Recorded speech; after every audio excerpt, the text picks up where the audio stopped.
Once more, magandang umaga po sa inyong lahat and welcome again to our daily Bible verse ministry. Let us praise and give thanks to the Lord for another life and let us listen to the Word of God. And today, we're going to read Psalm chapter 40, verse 1 and 2. I waited patiently for the Lord, and He reached down to me and heard my cry. He brought me up out of the pit of destruction and out of the mud, and He set my feet on a rock, making my footstep firm. And in Tagalog, sa Diyos na si Yahweh, matyagang naghintay. Ang aking panaghoy, Kanyang pinakinggan. Sa balong malalim na lubhang maputik, inihaon niya ako at dooy inalis. Ligtas na dinala sa malaking bato at naging panatag, taglay na buhay ko.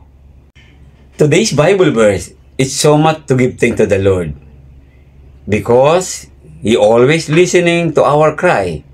He always answer our cry. And we are so blessed. He brought us up from the deep of destruction. God so much love each one of us.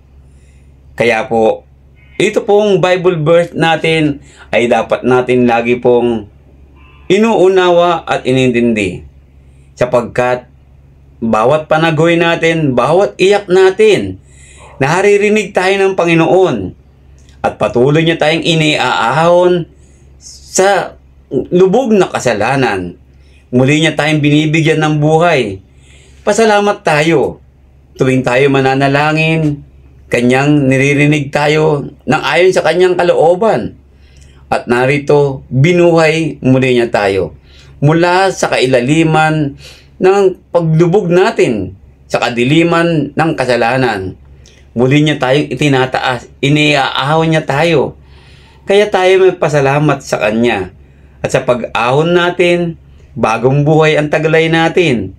Manatili tayo sa bagong buhay, sapagkat ito ang magbibigay ng kapurihan sa ating Diyos.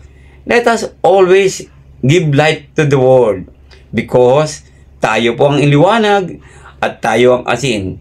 Binuhay na tayo mula doon sa ilalim, napakalalim na kadiliman ng kasalanan. Salamat sa Panginoon Diyos. Let us praise Him. Let us give glory to Him sa umagang ito at sa darating pang umaga ng ating buhay. Muli, magandang umaga po sa inyo lahat.